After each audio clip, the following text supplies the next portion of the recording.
Seção 8ª. Do regime de trabalho.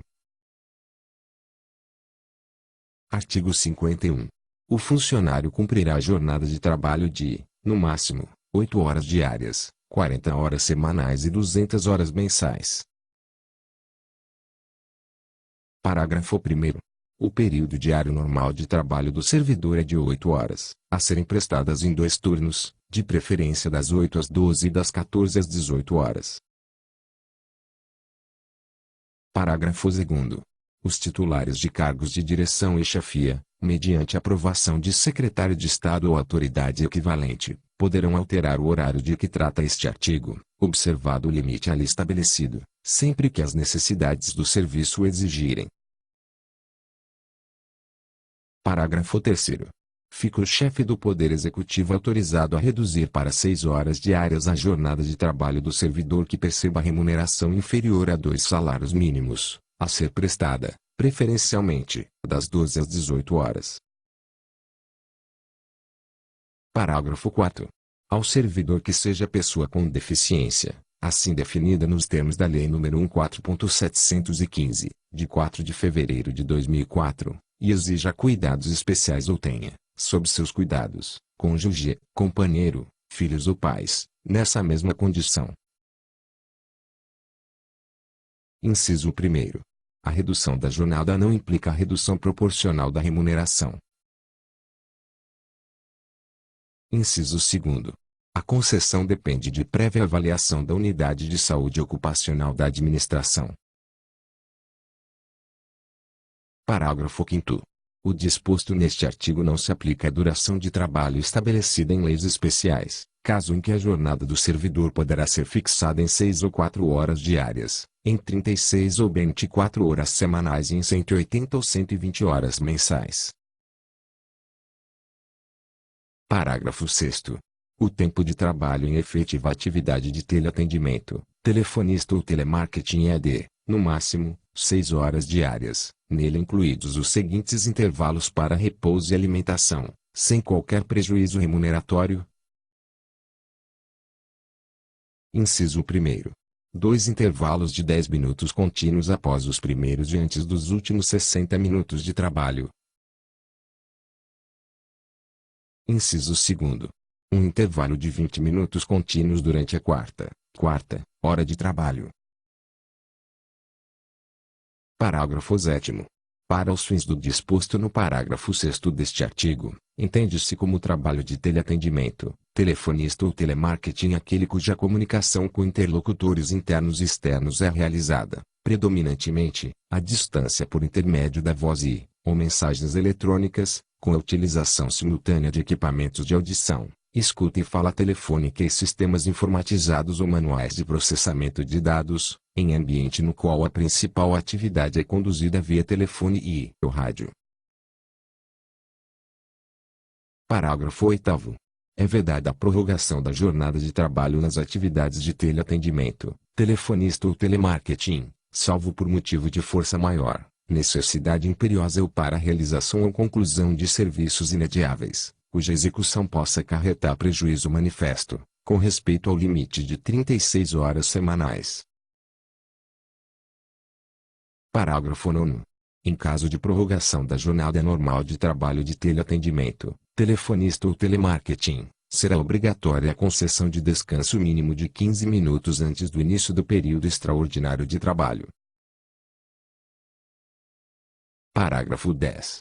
Fica o chefe do Poder Executivo autorizado a implantar o sistema de teletrabalho no âmbito da administração pública direta, autárquica e fundacional do Estado de Goiás, que consiste em modalidade de trabalho a ser prestada de forma remota por agente público ocupante de cargo de provimento efetivo ou em comissão, pela utilização de recursos tecnológicos, fora das dependências físicas de seu órgão ou entidade de lotação e cuja atividade, não se constituindo, por sua natureza, em trabalho externo, possa ter os seus resultados efetivamente mensuráveis, com efeitos jurídicos equiparados àqueles decorrentes da atuação presencial, nos termos do regulamento. Artigo 52. Os órgãos cujos serviços se fizerem necessários diuturnamente ou aos sábados, domingos e feriados civis ou religiosos funcionarão nesses dias em regime de plantão, fixado pelos respectivos dirigentes. Artigo 53. Os ocupantes de cargos em comissão ou de função gratificada por encargo de chefia, assessoramento, secretariado ou inspeção estão sujeitos, qualquer que seja seu cargo ou emprego de origem, à jornada de 8 horas diárias de trabalho. Parágrafo único. Estarão também sujeitos à carga horária de 8 horas diárias os ocupantes dos cargos de fiscal de vigilância sanitária e sanitarista. Artigo 54. A jornada de trabalho dos médicos, cirurgiões dentistas é fixada em 4 horas diárias, reduzindo-se-lhes, de consequência, pela metade os seus vencimentos, quando fixados para a carga horária de 8 horas. Parágrafo 1º. O pessoal de que trata este artigo poderá, a critério da administração e mediante autorização expressa do chefe do Poder Executivo ou de quem este delegar tal competência, ter dobrado a sua carga horária, passando, nessa hipótese, a perceber, também duplicado, o respectivo vencimento, com a redução prevista no caput deste artigo. Parágrafo 2º. A dobra vencimental a que se refere o parágrafo anterior incorporar-se-á, aos proventos de aposentadoria do funcionário que permanecer no regime de trabalho ali previsto por prazo igual ou superior a 5 anos consecutivos ou 10 intercalados. Parágrafo 3º. O beneficiário do disposto no parágrafo 1º que já contar com tempo de serviço necessário à implementação de sua aposentadoria voluntária ou vier a completá-la nos 5 anos subsequentes à data da vigência desta lei, desde que, consecutivamente, nos últimos 5 anos ou por 10 intercalados tenha prestado serviço com cargo de 40 horas semanais, poderá computar tais períodos para efeito do interstício a que se refere o parágrafo anterior. Artigo 55. Frequência é o comparecimento obrigatório do funcionário ao serviço dentro do horário fixado em lei ou regulamento do órgão de sua lotação, para cabal desempenho dos deveres inerentes ao cargo ou à função, observadas a natureza e condições do trabalho. Parágrafo único. Apura-se a frequência. Inciso 1º.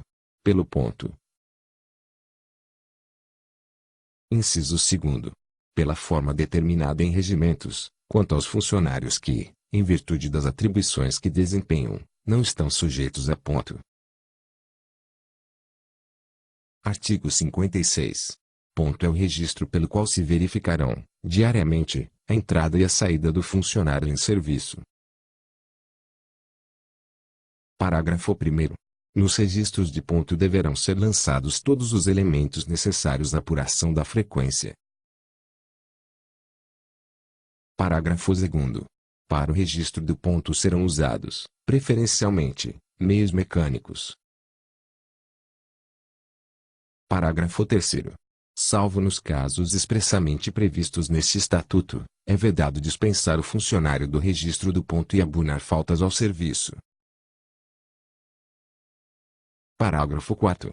As autoridades e os funcionários que, de qualquer forma, contribuírem para o descumprimento do disposto no parágrafo anterior, serão obrigados a repor, aos cofres públicos, as importâncias indevidamente pagas aos servidores faltosos, sem prejuízo da ação disciplinar cabível.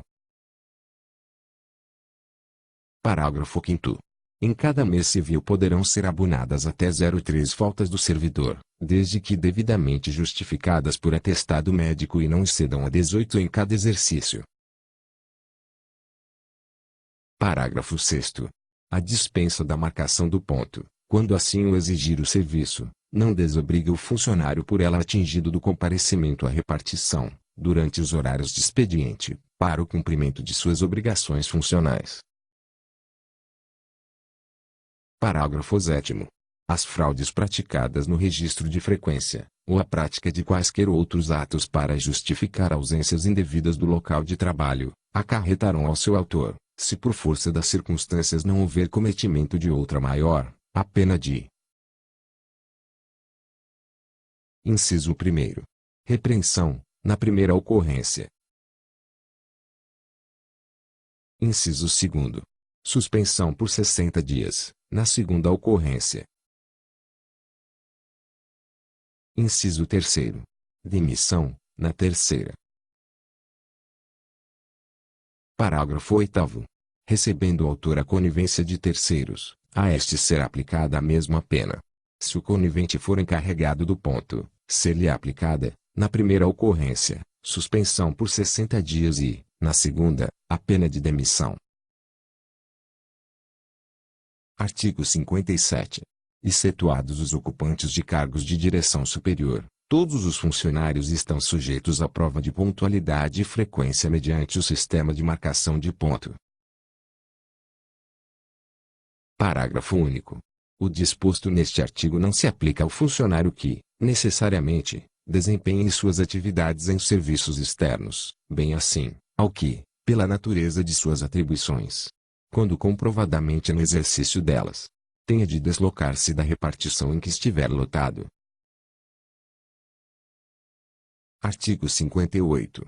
A falta de marcação do ponto importa na perda de vencimento ou da remuneração do dia, se prolongada por 30 dias consecutivos ou 45 intercalados, dentro do período de 365 dias, na perda do cargo, por abandono, na forma preconizada no artigo 37 deste Estatuto. Artigo 59. Os funcionários que estiverem cursando estabelecimentos de ensino, oficiais ou reconhecidos, poderão marcar o ponto até meia hora depois, na entrada, ou até meia hora antes, na saída, dos horários a que estiverem sujeitos. Parágrafo 1º. Em casos especiais, atendida a conveniência do serviço, ao funcionário estudante poderá ser concedido horário especial, quando comprovada a incompatibilidade entre o horário escolar e o da repartição, contudo, sem prejuízo de sua carga horária semanal. Parágrafo 2º.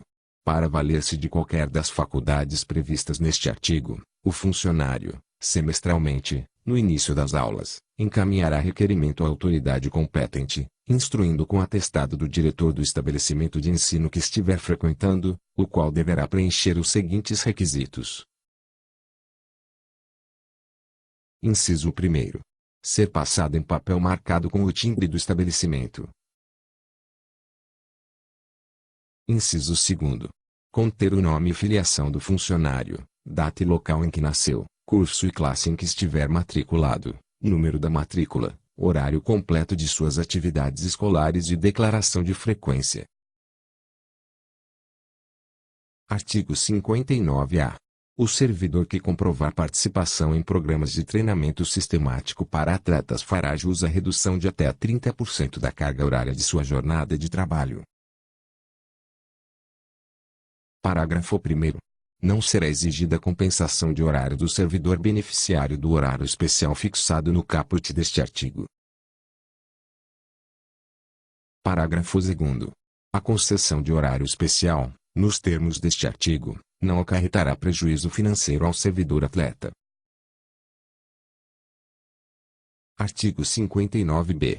Ao servidor inscrito em competição desportiva local, regional, nacional ou internacional será concedido afastamento remunerado do serviço durante o período de translado, preparação e competição devidamente comprovada. Parágrafo único. A não comprovação da efetiva participação na competição implicará falta ao serviço durante o período do afastamento. Artigo 60. Nos dias úteis, só por determinação contida em decreto do governador do Estado poderão deixar de funcionar as repartições integrantes do Poder Executivo ou ser suspensos seus trabalhos,